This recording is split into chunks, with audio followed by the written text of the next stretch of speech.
This video is dedicated to Felicia and Adriana. Those are the two students that committed suicide in New Jersey recently. My topic for today is how parents can be a support to their child that's being bullied. When I was in elementary school and middle school, I was bullied. And I felt like committing suicide. And I would tell my mom, and she would be like, well, ignore. Well, people have to understand that as a child who is still developing, their brain is different from an adult. You don't gain maturity until the age of 25. That goes for both genders. It takes males longer, but usually by 25, you have more critical thinking skills. You're aware of right or wrong choices. At that point, you're at the halfway mark at 30. So your thinking and how you conduct yourself, you're more aware. As a child, they're impressionable, they're emotional, especially for girls. Whereas boys, they're more likely to defend themselves if they're being bullied or someone is physically harming them. Whereas girls now, they're taught, oh, you shouldn't hit. They may not have taken karate classes, so they can't defend themselves. And then you have also, when you're approaching that teenage phase, then you have acne. Your body is going through a whole lot of hormones. So to tell a child to ignore or think that, oh, it's just a phase and the children will eventually stop, it doesn't always work that way. In my day, which was not too long ago, I would have to say from 03 to 2010 when I graduated, we only had MySpace. And that was from 07, maybe 06. But before that, there was no social media. Now, when you assault somebody or there's fighting going on, people are pulling out their phones and that's being posted on social media for everybody to see. So the tragedy of Adriana, the 15-year-old that died in New Jersey, she committed suicide in her home. And the reason why she took her own life, because she was assaulted and it was video recorded in the school hallway, and then someone shared it on social media. I have not read the article on how her parent, or if she confided in her parents before taking her life, but I know with Felicia, the 11-year-old, the mom did bring the bullying situation to school officials. Unfortunately, the school is dealing with a lot of children, and although for New York, because I can't speak about how New Jersey run things or other states, I know for New York, they have Anti-Bully Awareness Month. Some of the schools take bullying seriously. These are the steps I suggest parents take when your child is being bullied. 1, you have documentation that you spoke to somebody, whether a principal or a dean at that school, and make sure you follow up to make sure those children were dealt with, because technically they're supposed to be suspended. If the bullying has not stopped, then the parents need to have a meeting and to figure out why their child thinks it's okay to bully or taunt another child, because the majority of bullies is either something's going on in their home or they're just mean. One of the two. They have issues within themselves or they're just mean. That one of the two.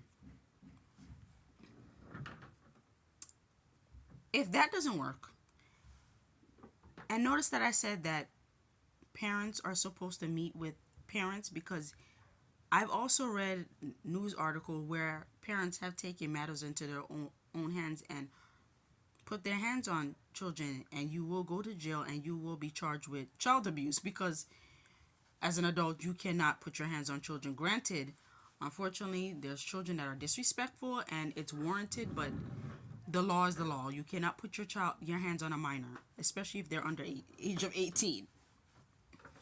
So you can forget about approaching a child. You can try to, but just know that if you don't have the self-control, don't even do it. Find out who their parents are, approach their parents.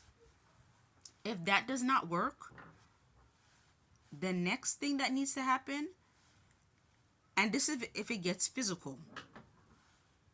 Before it gets physical, is any fight or altercation, if it's bothering your child, you may want to have counseling in place. And the reason why I say that, because again, there are signs when you know something is not right with your child when they're coming from school. If they can't tell you how their day was, or they're crying and they're emotional and they don't want to be at school or go to school, right there, there's something wrong. If you cannot, or you don't feel that you're equipped to help your child, the child needs to be in therapy. I know when I did therapy in my school, it helped me, because the school counselor gave me ways on how to cope and would take me out of my class sometimes, so I don't have to be around those children until it was time to go home. It either after lunch or before dismissal. So when I came back, it was time to go. No one noticed that I was gone. No one noticed that I came back. So I felt good talking with my school counselor, and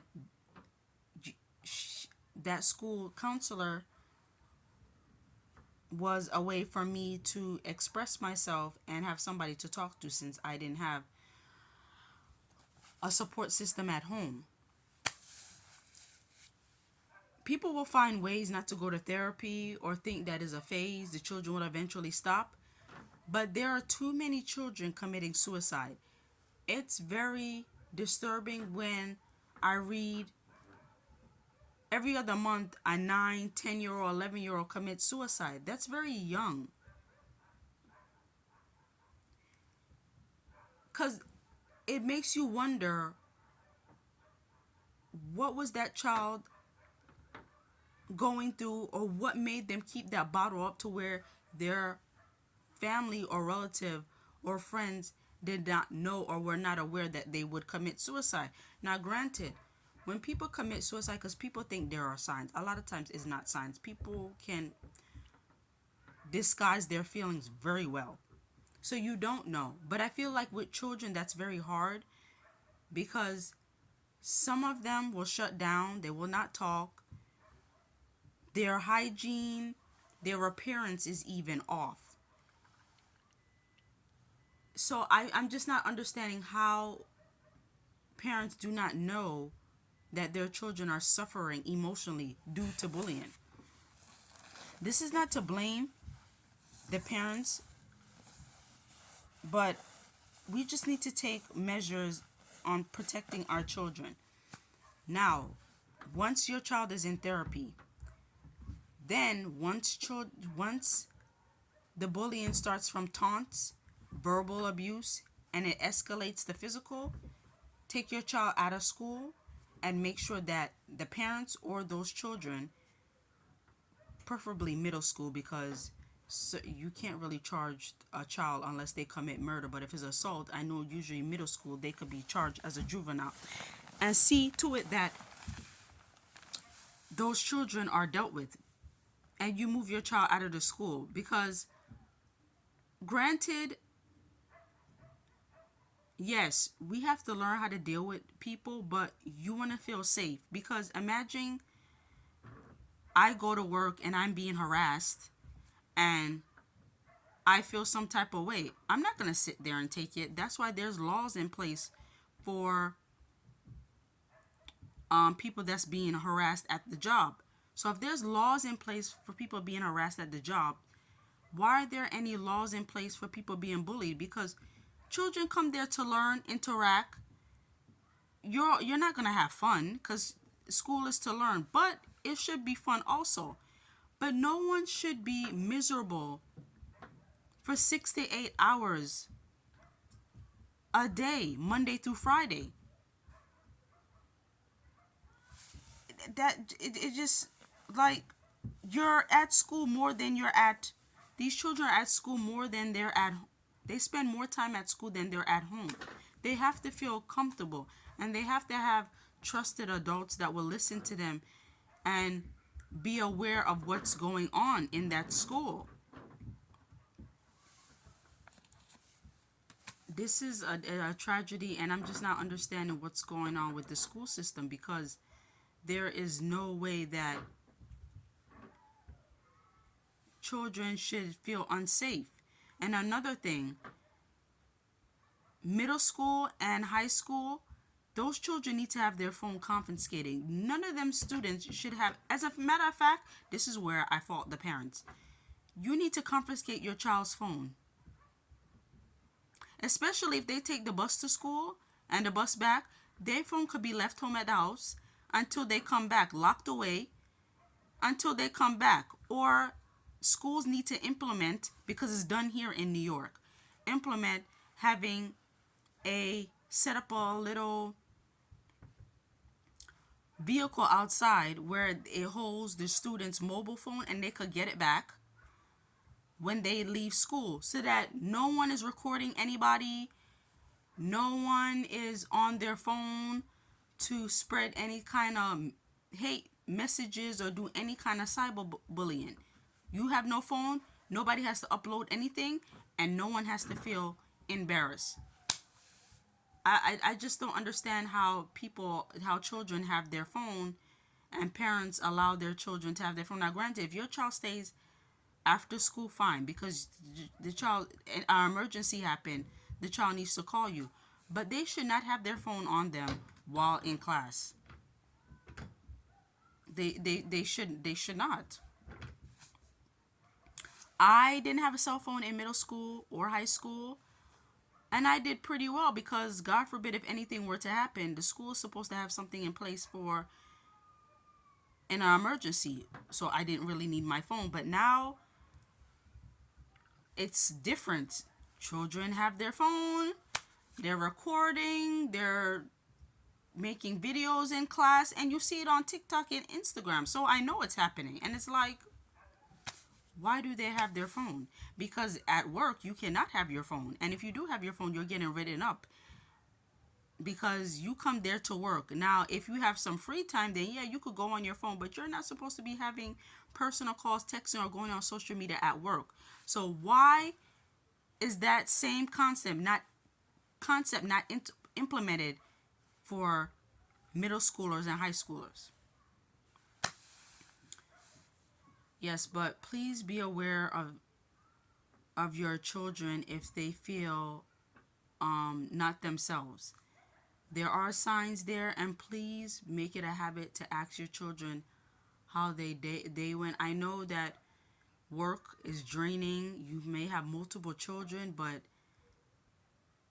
these tragedies can be prevented and happen less if parents are more involved, because unfortunately the school is not supposed to raise our children.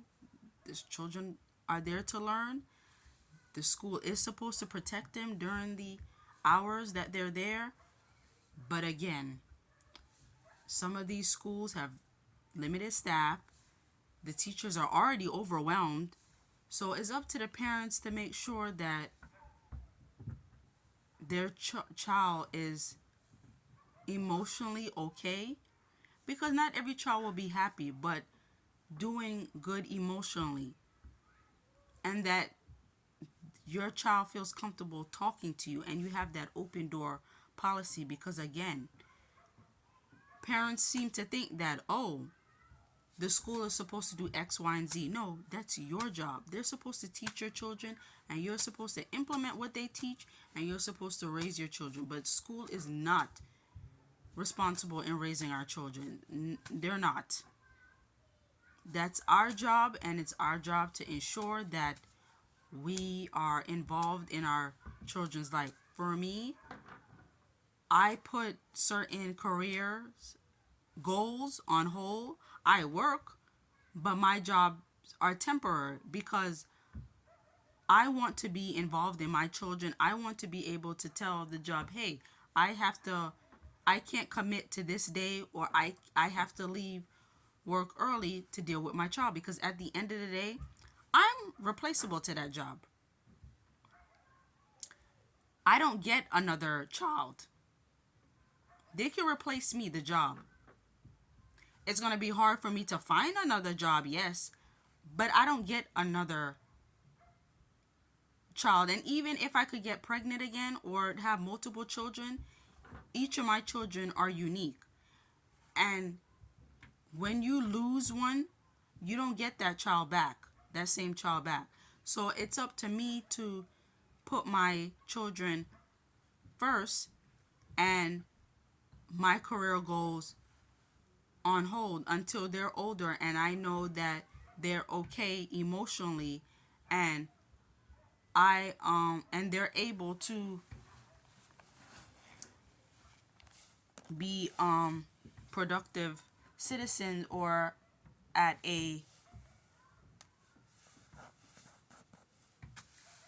maturity level that I feel that, oh, they're responsible, they're okay emotionally.